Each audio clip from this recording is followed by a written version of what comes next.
Qué bueno, mis queridos hermanos, que nos podamos encontrar en esta oportunidad y en esta situación que tal vez no la esperábamos, pero por la gracia de Dios nos podemos encontrar de una forma previa a las conferencias. Así que muy agradecido con ustedes, con la iglesia de San Luis, ahí en Barrio Obrero, y con este tema que nos presentaron, un obrero aprobado. 2 Timoteo 2:15, donde Pablo le dice a Timoteo: procura con diligencia presentarte a Dios aprobado como obrero que no tiene de qué avergonzarse, que usa bien la palabra de verdad. Obrero aprobado. El presidente Woodrow Wilson dijo una frase en la cual yo quisiera arrancar. Dice: prefiero fracasar en una cuenta que un día triunfará que en una causa que un día fracasará. Hay palabras finales que nosotros no sabemos que van a ser las últimas. Hay personajes en la historia que han pasado por frases históricas, pero que no supieron que iban a ser las últimas. No siempre las palabras finales son épicas. Esto lo demuestra también uno de los ladrones de la cruz. Yo encontraba algunas palabras que quisiera traer en esta oportunidad. El cantante de rock, el líder del cantante de rock de la banda de Chicago, jugando con una pistola, su amigo le dice: cuidado, y sus últimas palabras fue: no te preocupes, no está cargada. Franklin Roosevelt, un presidente norteamericano también, murió de una hemorragia cerebral y sus últimas palabras fueron: tengo un dolor de cabeza terrible. Y tal vez las recientes del Hugo Chávez, que las conocemos por él, por uno de sus cercanos, que dijo: yo no quiero morir, por favor, no me dejen morir. Traigo estos ejemplos porque Pablo está escribiendo sus últimas palabras finales. De hecho, entendemos que la última carta que escribe Pablo es la de 2 Timoteo. Y vamos a estudiar el contexto, sin duda, y Pablo lo va a mencionar en varias oportunidades en la carta, que Pablo se encuentra preso, pero la palabra no es así. Pero este sentir de que son sus últimas palabras de Pablo hacia Timoteo, entregando la posta del liderazgo, del servicio, hacen que sean muy sentidas y por eso nos llama la atención. Por eso no solo quisiera detenerme en este pasaje, porque el pasaje está dentro de un contexto y de una carta, sino que podamos profundizar un poquitito más sobre este tema de obrero aprobado. Cada capítulo de la segunda carta de Timoteo es muy rico en contenido. Tenemos que tener en cuenta que las cartas eran leídas de un tirón. No las leían como hoy nosotros las leeríamos, a veces erróneamente fraccionadas, ¿no? Sino que las cartas cuando llegaban eran leídas de un tirón. Y él deja su contexto en uno de los textos de 2 Timoteo que dice: el tiempo de mi partida está cercano. Y está pasando la próxima generación. Por eso son palabras claves, son consejos terminales, imprescindibles para el momento que estaba viviendo la iglesia y Timoteo en particular, porque son palabras de un pastor, ¿sí?, a un joven pastor. Ahora, estas palabras escritas no están hechas en un tiempo o en un vacío cultural o contextual. Él lo hace en un tiempo determinado y en un espacio. Y yo pensaba en algunas para recordarlas que nos van a venir bien. Y esta carta fue escrita en un periodo de tiempo de gran desarrollo. La primera D sería un gran desarrollo. La iglesia estaba creciendo. En Asia la iglesia estaba creciendo. El evangelio llegó a Europa y llegó a África. Nuevas iglesias iban surgiendo. Y Pablo se da cuenta que no puede abarcar y utiliza uno de los ministerios, que es el escritural, de edificar las iglesias a través de las sagradas escrituras, ¿no?, de las cartas que él estaba escribiendo. Él nombra que Crescente lo mandó a Galacia, a Tito lo mandó a Dalmacia, a Tíquico a Éfeso y a otra persona a Mileto, a Trófimo a Mileto. Pienso cuando nombro esto que la iglesia estaba creciendo y que Pablo estaba utilizando este recurso, pienso en Jeremías, que nunca salió de Israel y Dios le había dicho que sería profeta a las naciones. Pero él nunca salió de Israel, porque utilizó este recurso de la escritura, de escribir. Y esto ya nos va dando un panorama o una lección a nosotros que estamos en esta etapa donde las redes sociales están en auge. Miren la iglesia estaba creciendo, su líder estaba preso, pero él va a tener que decir acá en Timoteo, en uno de los pasajes que vamos a leer, que la palabra de Dios no está presa. Pero no solo era un tiempo de desarrollo, sino que era un tiempo de desconcierto. El humanismo afloraba. Generalmente con la expansión del evangelio se surgen y se quieren intrometer en la iglesia con funciones o enseñanzas falsas. La doctrina de los estoicos, ¿sí?, que el hombre saca fuerzas de sí mismo, era lo que estaba aflorando en ese momento. Y Pablo le va a mencionar en la carta a Timoteo, que sin duda él lo debe conocer, nosotros no, pero le menciona de un Himeneo y un Fileto en el versículo 18 del capítulo 2, que se desviaron de la verdad. Y que él termina escribiendo que estuvo solo y que pocos estuvieron a su lado. Era no solo un contexto de desarrollo donde escribe Pablo, sino un contexto de desconcierto también. Pero en tercer lugar, un tiempo de deserción. Nerón era el emperador de Roma.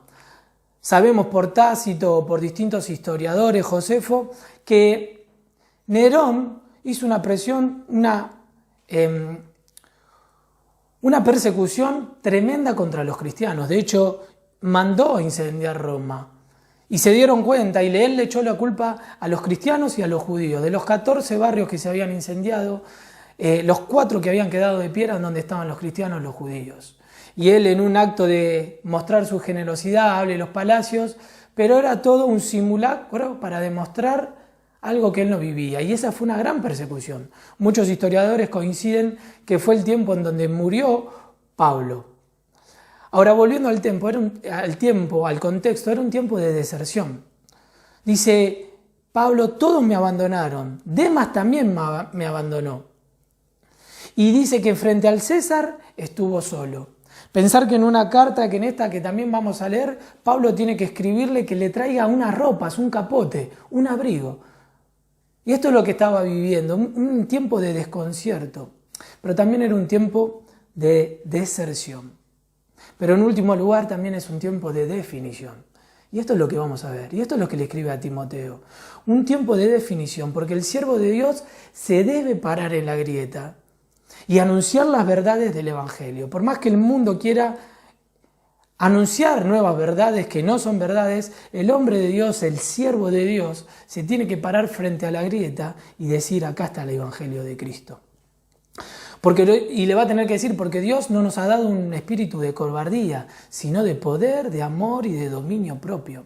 27 órdenes le va a dar a Timoteo, su fiel hijo. ¿Para qué? Para que sea un tiempo de definición. 27 imperativos. 18 tienen que ver con la palabra de Dios. ¿Por qué? Porque la iglesia crece o se destruye a través de la palabra de Dios. Y ahí encontramos este texto que le dice, procura con diligencia presentarte a Dios aprobado, como obrero que no tiene de qué avergonzarse, que usa bien la palabra de verdad. Y ver en esta oportunidad 3 llamados. 3 llamados en este pasaje. En primer lugar, ver el modelo de Pablo. Y ese modelo que le quería transmitir a Timoteo.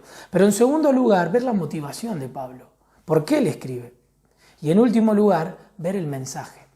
¿Cuál es el mensaje? Esto es lo que vemos en el contexto, pero sobre todo en el pasaje de 2 Timoteo 2:15. Y empezamos con el modelo de Pablo. Miren, hay una forma de estudiar que a mí me gusta mucho, de con las primeras letras armarme una frase. Y yo, para hacer un resumen del capítulo 2, me hice esta frase: oh sí, sal. No se me rían. Oh sí, sal. Como haciendo una expresión de que sí, debemos ser sal. ¿Por qué hago esta frase? Oh sí, sal. Porque en estas frases vamos a encontrar los 7 ejemplos que encuentra Pablo para hablarle a Timoteo. En la O vamos a hablar de que hay que ser un obrero. En la H vamos a encontrar que en los primeros versículos le va a hablar como un hijo. En la S vamos a encontrar que le habla como un siervo, que es el final del capítulo 2. En la I vamos a encontrar que es un instrumento. Si alguno se limpia de estas cosas, instrumento me es útil. Y la palabra sal es de soldado, atleta y labrador. Son las 3 palabras que utiliza él también para mencionarle. Sisal, obrero, hijo, siervo, instrumento, soldado, atleta y labrador. Entre estas 7 palabras que va a utilizar Pablo en el capítulo 2, nosotros tenemos una, que es obrero. Posterior, o después de la palabra obrero, en el capítulo final del capítulo 2, vamos a encontrar instrumento y siervo. Y lo hemos leído en el capítulo 2, versículo 21, lo hemos mencionado, mejor dicho, Pablo le tiene que decir que si alguno se limpia de estas cosas, instrumento será útil. Y después le termina diciendo, el colorario de todo lo que está diciendo, este es un siervo, esta es la conclusión. Esto es lo que espero de vos, Timoteo. Esto es lo que espera el Señor de vos, Timoteo, ser un siervo. Pero esas últimas 2 no las vamos a mencionar porque están después de la palabra obrero. Pero empecemos con la primera. Y esto está todo dentro del modelo de Pablo. Porque sin duda cada una de estas palabras Pablo la cumplió. Y Pablo en el versículo 1 del capítulo 2 le tiene que decir, tú pues, hijo mío, esfuérzate en la gracia. Pablo lo siente a Timoteo como un hijo. Y le va a dar la clave del discipulado, ¿sí? 4 generaciones son mencionadas ahí en el capítulo 2. Lo que has oído de mí, ante muchos testigos, esto encarga, o sea, Timoteo, a hombres fieles. Y le dice, y le empieza a hablar como un hijo. Y esto es lo que hay que hacer. Y esta es la clave del discipulado, ¿sí? Lo que más adelante van a llamar el método lancasteriano. Formamos alumnos que formen a otros alumnos. Sí, pero en la fe es distinto a la educación tradicional, porque en la fe entran factores espirituales. Satanás no va a querer que la semilla crezca. Pero en el versículo 1, Pablo le empieza a hablar como a un hijo. Tú pues, hijo mío, sufre, esfuérzate en la gracia que es en Cristo Jesús. Y lo que has oído de mí, ¿sí? Esto encarga a hombres fieles. Eso lo dice en el versículo 2. Pero en el versículo 3 va a empezar con el segundo, va a continuar con el segundo ejemplo. Y le va a hablar de un soldado. Y dice, tú pues sufre penalidades como buen soldado de Jesucristo. Y esto tira por tierra el evangelio que muchas veces escuchamos, ¿no? Y Pablo no le quiere dorar la píldora a Timoteo, le está diciendo, tú pues sufre penalidades como buen soldado. Porque el evangelio, el cristianismo, la fe es una militancia. No es una afición, no es algo que me afilio cuando tengo tiempo, no es una salsa que le agrega a la vida. Es un sacrificio, le dice Pablo a Timoteo, sufre. No está muy a la moda decir esto, pero hay que decirlo. Si hay militancia, también tiene que haber prioridades. Un soldado tiene que tener prioridades, estar dispuesto cuando su general lo llame a ir a la guerra. Ahora, en teoría todos ponemos el reino de Dios en primer lugar. Pero Pablo le tiene que decir es una práctica. Pero en tercer lugar, no solo le va a nombrar como un hijo, como un soldado, sino le va a decir en el versículo 5 y también el que lucha tiene que luchar como un atleta. Y ahí nos va a hablar del reglamento. El voto solemne, ¿sí?, que asume cada cristiano al entrar a la fe. ¿De qué? De que hay que cumplir el reglamento. Para trabajar en la obra del Señor tengo que conocer el reglamento. No puedo tomar atajos. Esto me habla de disciplina. Dice que los reyes copiaban la ley de Dios. Y esto les hacía palparla, hacerla propia. Dios le dice a Josué, esfuérzate y sé muy valiente. Y eso a veces nosotros lo tomamos en cuenta de que Josué tenía que ser muy valiente para sacar la espada, pero no. Moisés lo que le está pasando la antorcha a Josué le dice, esfuérzate y sé muy valiente. Él lo que le está diciendo es, hay que ser muy valiente para cumplir la palabra de Dios. Porque para cumplir la palabra de Dios hay que ser muy valiente. El que estudia, el que trabaja, el que está en un contexto rodeado de personas que tal vez no conoce a Cristo, me va a estar entendiendo. Pero quiero hacer el hincapié para llegar al punto. ¿Por qué? Ahora, ¿por qué fracasan las vidas? ¿Por qué fracasa mi vida? ¿Por qué grandes hombres de Dios o personajes de la Biblia fracasaron? Bueno, fracasaron ¿por qué? Porque no tuvieron una disciplina como un atleta. Pero en cuarto lugar, Pablo le va a hablar de un labrador. No solo le habla de un hijo, no solo le habla de un soldado, de un atleta, sino de un labrador. ¿Para qué? Porque el que quiere participar de los frutos debe trabajar primero. Alguien dijo que la tierra queda muy abajo, ¿no? Qué lejos que está. Pero Pablo, guiado por el Espíritu Santo, pone este ejemplo como un labrador. Todos quieren obtener las cosas sin trabajo, con el mínimo esfuerzo, todos. Y el máximo de rendimiento, pero el crecimiento que da Dios, Pablo le marca la clave a Timoteo y le dice, Pablo plantó, pero Apolos regó. Y todo esto me habla de trabajo. Ahora, Pablo, del versículo 8 al 13, va a hacer un paréntesis y le va a poner dos ejemplos. Le dice, acuérdate de Jesucristo, del linaje de David, ¿sí? Y en el versículo 9 le va a decir, en el cual sufro penalidades. Y ahí están los dos ejemplos. Pablo, antes de seguir con los ejemplos y antes de llegar al versículo 15, que es el que vamos a estudiar, tenemos que mencionar todo esto. Y Pablo le va a decir dos ejemplos. Acordate de Jesucristo, que para llegar a la resurrección militó como un soldado y se ajustó como un atleta al reglamento y participó de los frutos como un labrador. Y después Pablo va a poner su ejemplo. Pablo tiene esa autoridad que muchos le haríamos montoncito. ¿Qué te crees, Pablo? Pero Pablo, guiado por el Espíritu Santo, puede decir, imítenme a mí porque yo imito a Cristo. Y Pablo acá se puede poner como ejemplo ante su hijo, como le empieza a decir en el versículo 1, y le dice, en el cual sufro penalidades, hasta prisiones a modo de malhechor. Y esta palabra prisiones a modo de malhechor, él lo estaba viviendo en la cárcel mamertina. Y el que la pudo visitar ahí, o los que vimos algunos videos, vimos lo frío, lo claustrofóbico que es entrar ahí, el encierro que se vive ahí, y Pablo estuvo ahí. Y ahí donde fue muy efectivo escribiendo esas cartas. Y le dice, me tienen como un malhechor. Los evangelios cuentan que los ladrones de la cruz estuvieron condenados por ser malhechores, porque hicieron una revuelta contra el imperio. Y esto era lo que tenían a Pablo. Acusado de un malhechor, es obvio que no quería dorarle la píldora a Timoteo. Le estaba marcando la cancha y cómo debía jugar. Y le decía, acordate de Jesucristo, que para participar de los frutos actúo de estos ejemplos que te estoy dando. Pero también yo sufro penalidades. A los filipenses Pablo tiene que decir que mis prisiones se hicieron evidentes. Dios tiene medios a veces que nosotros no comprendemos. Pablo quería ir a Roma y el Señor lo lleva 2 veces a Roma preso y gratis. Y les dio la valentía de estar presos, de escribirle a los hermanos y alentarlos. Y desde ahí escribe Colosenses, Filipenses, Efesios, Filemón y esta última carta, 2 Timoteo. El Señor nos advirtió que en el mundo tendremos aflicciones. Eso lo dijo hace 2000 años, pero que confiemos en Él. Por eso vale la pena seguir adelante. Y esto es lo que le está diciendo Pablo a Timoteo. Vale la pena seguir adelante, porque servimos a un Mesías victorioso. El avance de su palabra es indetenible. Pablo le va a decir, la palabra de Dios no está presa. Y que Él va a utilizar a las personas para la prédica del Evangelio y para que se sigan salvando, para que ellos también obtengan la salvación que es en Cristo Jesús. Pablo lo está alentando. Y va a terminar diciendo en el versículo 11 uno de los pasajes más controversiales.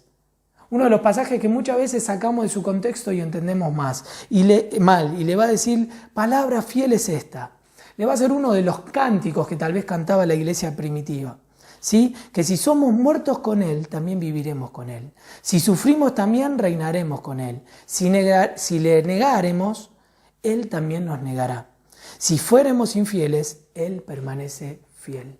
Y este es el pasaje que yo decía, que a veces lo interpretamos mal. Porque Él no está hablando de la persona, sino está hablando de su inmutabilidad. Que Él, a pesar de lo que nosotros hagamos, Él va a permanecer fiel. Él no puede negarse a sí mismo y Él es fiel a sus promesas, pero también a sus advertencias. Y ahí va a llegar al versículo 14. Qué modelo de Pablo, ¿no? Porque Él le puede decir todo esto viviendo. Siendo un buen hijo, siendo un soldado, siendo un atleta, siendo un labrador, le recuerda el ejemplo del Señor Jesucristo, pero también se puede poner como ejemplo Él, porque Él estaba viviendo. ¡Qué modelo! ¡Qué modelo! ¡Qué modelo de siervo de Dios! Que aprendamos de ese modelo. Un hombre que le estaba entregando la posta a un joven y que le puede decir en el capítulo 1 que es un hombre de oración. Le dice en el versículo 3, doy gracias a Dios al cual sirvo de mis mayores con limpia conciencia, de que sin cesar me acuerdo de ti en mis oraciones. Qué lindo contar con las oraciones de otra persona, ¿no? Timoteo estaba contando con las oraciones de la persona más influyente del cristianismo del momento.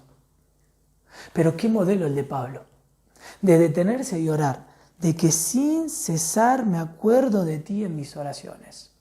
Pero no solo es un ejemplo, es un modelo de la oración, sino que es un modelo del cariño. Le dice, deseando verte.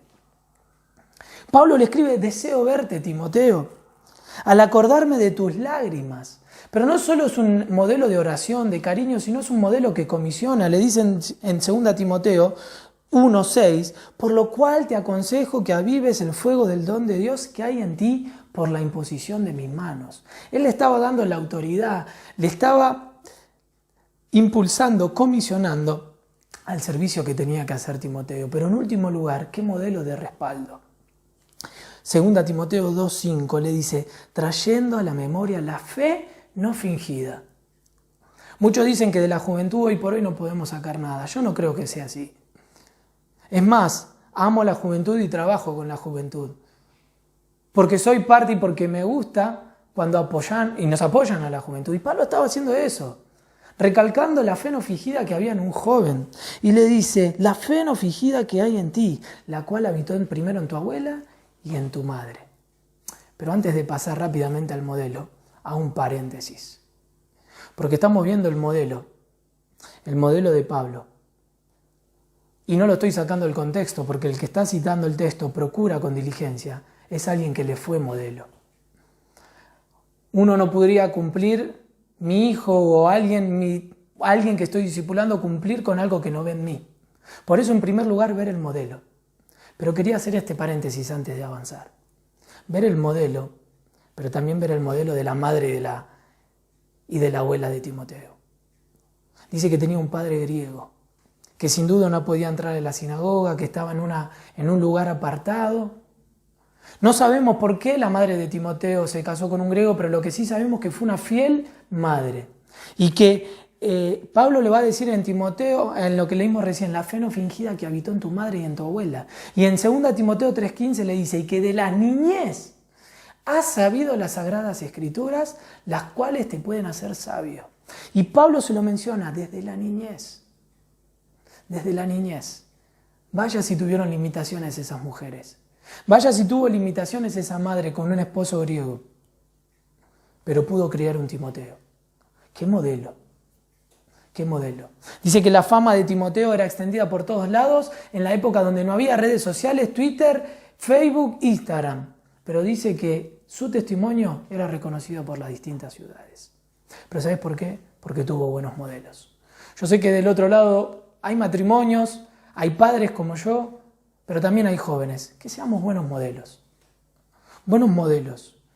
Que no seamos cristianos que simplemente hacen una declamación, sino que lo vivamos y podamos ser modelos a los demás.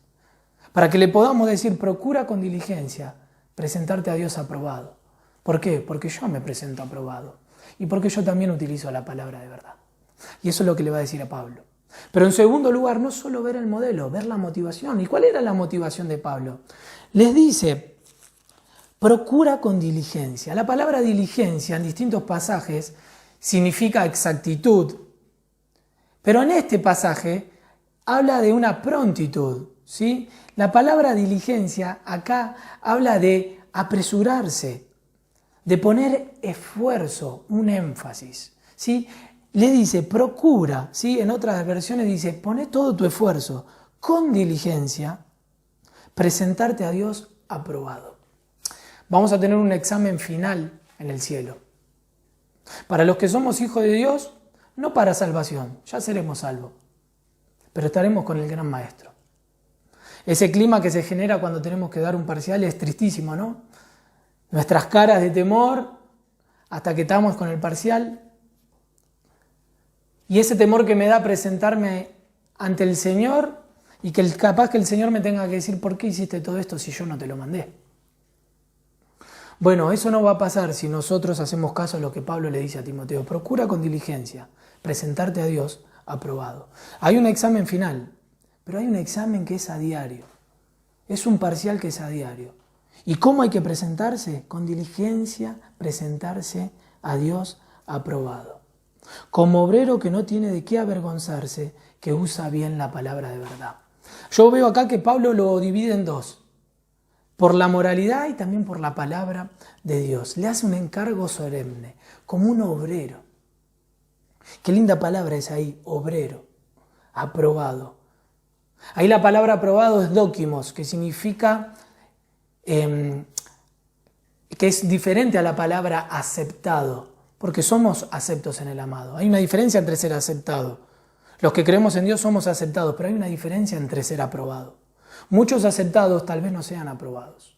Eso es lo que dice en 1 Corintios 10 también Pablo, cuando le dice, yo golpeo mi pecho con el temor de que, de habiendo sido heraldo, maestro, visionario para otros, yo venga a ser ahora desaprobado. Ahí la palabra es adóquimo, lo contrario de lo que utiliza acá. Y Pablo le dice eso. Esa es la motivación, Timoteo, que tenés que tener. Y esa es la motivación que tenemos que tener cada uno de nosotros. Rendir ese parcial diario con el Señor y presentarnos aprobados. Que no tiene que avergonzarse. ¿De que no tiene de qué avergonzarse? ¿De qué? De lo que va a decir después, que cuando utiliza la palabra de Dios, no tenga ahí de qué avergonzarse. Ahí sería la palabra irreprensible. La palabra irreprensible significa que no tengan de qué agarrarse de mí. De lo que yo estoy diciendo con mis palabras no lo estoy tirando por tierra con mis hechos. Pablo le está diciendo eso. Esa es mi motivación, Pablo. Esa es mi motivación. ¿Que qué? Que todos los días debemos aprobar el parcial diario y que salgamos aprobados. Le hace ese encargo solemne. Pero en último lugar, le habla del mensaje.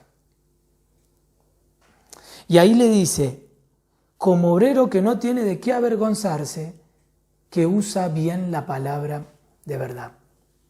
John Hamm dijo, prefiero herirlos con la verdad que matarlos con la mentira. Otra persona dijo que la verdad es como el sol. A veces tanta verdad, tanto sol pica. Y eso es lo que hace la palabra de Dios. Es la verdad. Y Pablo le está diciendo a Timoteo, como obrero aprobado que usa bien la palabra de verdad. Ahí la palabra usar es que corta bien, que corta derecho. Pablo está utilizando un término que él lo empleaba, sabemos que era constructor de tiendas. Y Pablo tenía que cortar bien la tela porque la tela que se cortaba mal era tela desaprovechada. Y ahí lo que le está diciendo Pablo a Timoteo es que traza bien la palabra de verdad. Que usa, que se sabe ubicar, que conoce la palabra de verdad. Porque no es solo presentarme ante Dios aprobado a diario, sino que eso me va a llevar a una relación con Dios y me va a unir con su palabra. ¿A qué? A utilizarla bien, a estar prestos a dedicarnos a su palabra. Como hemos dicho, muchos de los mandamientos que le va a dar Pablo en su final de su carrera es con respecto a la palabra.